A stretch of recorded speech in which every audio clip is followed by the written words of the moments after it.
Buena gente, ¿cómo están? Mi nombre es Tomás Pompilio y esto es Intro la Eco. En el video de hoy vamos a estar viendo qué es un mercado competitivo, curvas de oferta, de demanda y también el equilibrio que se forma entre estas dos curvas. En primer lugar tenemos que entender qué es un mercado y podemos entender este como un grupo de compradores y vendedores de un determinado bien o servicio.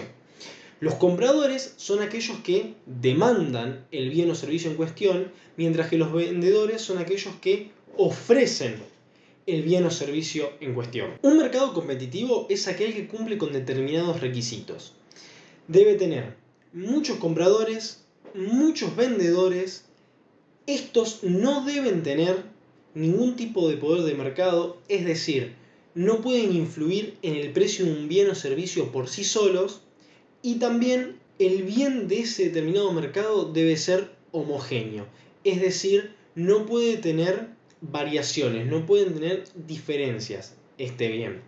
Por ejemplo, en un mercado de gaseosas, el bien debe ser siempre el mismo. No puede haber diferentes tamaños de gaseosas, diferentes marcas, diferentes sabores. No, debe ser absolutamente siempre el mismo bien. Dado que dijimos que tanto los vendedores como los compradores no pueden influir en el precio del bien por sí mismos, se dice que estos son tomadores de precios. Es decir, el precio ya está dado en el mercado, ya está determinado por la interacción de la oferta y la demanda comprando y vendiendo el bien, y estos compradores y vendedores toman el precio que está dado en el mercado. No pueden, no tienen la capacidad de influir en él. Comencemos con la curva de demanda. Primero tenemos que observar los ejes. Podemos ver que en el eje de ordenadas vemos el precio y que en el eje de abscisas se encuentra la cantidad. La curva de demanda es la interacción entre precio y cantidades. Y como podemos ver en el gráfico, se observa que a una mayor cantidad demandada, un menor precio, y a una menor cantidad demandada, un mayor precio. ¿Por qué? Existe una relación negativa entre precio del producto o servicio y cantidad demandada. Por ejemplo, pongamos un ejemplo muy burdo. Si nosotros vamos al supermercado y vamos a la góndola donde se encuentran los alfajores, si un alfajor está $10.000, probablemente la demanda sea muy baja, lo comprarán solo los millonarios, la gente muy adinerada. Sin embargo, si ese mismo alfajor se encuentra a 2 pesos, probablemente la demanda sea bastante mayor que antes. Ahí vemos una relación negativa entre precio y cantidad demandada. Otro punto importante que tenemos que entender de la curva de demanda es que lo único que va a generar un movimiento por sobre la curva es un cambio en el precio. Cualquier otro cambio del mercado que no sea en el precio va a generar desplazamientos en la curva, no movimientos por sobre la misma. Por ejemplo, acá en este gráfico podemos ver que en una situación inicial estábamos en un punto A y frente a movimientos en el precio pasamos a un punto como B. A un menor precio, una mayor cantidad demandada. Siguiendo con lo que les decía recién, acá vemos lo que es un desplazamiento en la curva de demanda. Vemos que aquí no ocurre un movimiento sobre la curva como veíamos anteriormente, sino que se da un desplazamiento. ¿Por qué se puede dar este desplazamiento? Por algún cambio exógeno de la demanda. Por ejemplo, en un mercado de zapatillas. Si las zapatillas se ponen de moda y esto hace que más gente salga a demandar zapatillas o la misma cantidad de gente salga a demandar más zapatillas, la curva de demanda se va a desplazar hacia arriba y a la derecha. ¿Por qué? Porque se da un cambio exógeno, se da un cambio de demanda por algo ajeno al precio. No tiene nada que ver con el precio este cambio de demanda que se da. Así como se desplaza para arriba, también se puede desplazar para abajo. Por ejemplo, si en este mismo mercado de zapatillas se hubiera puesto de moda las ojotas y la gente hubiera dejado de mandar zapatillas, la demanda se hubiera desplazado hacia abajo. En este gráfico podemos observar que con el desplazamiento hacia arriba por la mayor demanda de zapatillas, vemos que nos encontramos en un punto donde tenemos un mayor precio y una mayor cantidad demandada. debido a este desplazamiento hacia arriba y a la derecha en la curva de demanda. En lo que refiere a la curva de oferta, debemos empezar analizando lo mismo que con la curva de demanda. Primero vemos los ejes. En el eje de ordenadas se encuentra el precio y en el eje de abscisas se encuentra la cantidad. Podemos ver que existe una relación positiva entre precio y cantidad ofrecida. Pensemos en el caso de un emprendedor, de un artesano, una persona que hace tazas. Esta persona estará dispuesta a ofrecer mayor cantidad de tazas si el precio de estas es muy alto.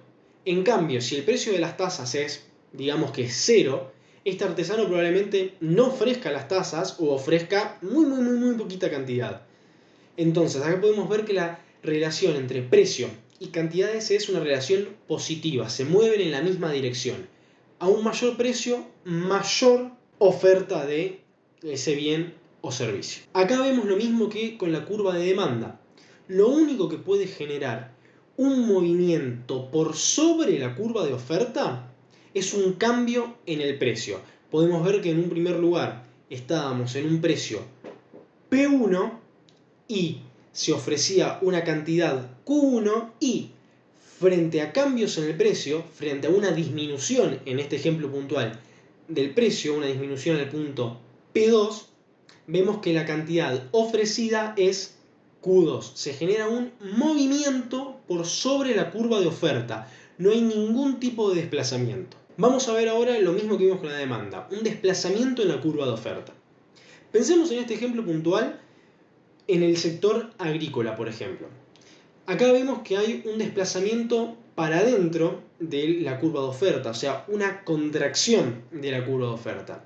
Pensemos, por ejemplo, que en la producción agrícola hubo una sequía en donde destruyó la cosecha y entonces los bienes agrícolas, por ejemplo, no sé, la soja, se encuentra en una menor cantidad.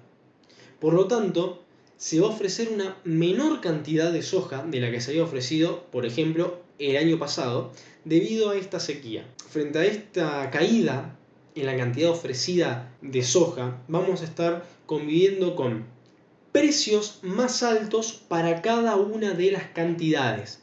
Por ejemplo, podemos ver que antes de la sequía, con el precio P1 se ofrecía una mayor cantidad de unidades de soja. Y ahora, con esta contracción de la curva de oferta debido a la sequía, al precio P1 se ven una menor cantidad de cantidades ofrecidas. Pensemos ahora en el equilibrio. El equilibrio es aquel punto en el que la oferta y la demanda se interseccionan entre sí. Por ejemplo, en este caso vemos el equilibrio en P2 y Q2, en la intersección de la curva de oferta y de demanda a esos determinados precios y cantidades. En el punto de equilibrio, las cantidades y precios a los que los consumidores están dispuestos y pueden comprar es el mismo precio y cantidad que los oferentes están dispuestos y pueden vender.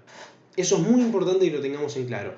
Es un punto donde la oferta y la demanda son iguales entre sí. También se pueden dar cambios en el equilibrio y estos cambios se pueden dar por desplazamientos, tanto de la curva de oferta como de la demanda. Podemos usar los mismos dos ejemplos que utilizamos anteriormente, el caso de las zapatillas o el caso de la sequía, y podemos jugar con eso y ver cómo cambia el equilibrio. Por ejemplo, en este primer caso, podemos ver que un equilibrio inicial se encontraba en las cantidades Q2 y en los precios P2, y por una contracción de la curva de oferta pasamos a encontrarnos en unos precios P3 y unas cantidades Q3. Podemos utilizar en este caso puntual el mismo ejemplo de la sequía que hablábamos anteriormente. Bueno, gente, hasta acá el video de hoy, espero que les haya gustado. Les pido por favor un likeazo, un comentario, una suscribida, que realmente me ayudan un montón, y cualquier consejo, comentario, lo que sea que ustedes quieran decirme es más que bienvenido. Nos vemos la próxima, gente. Chau, chau.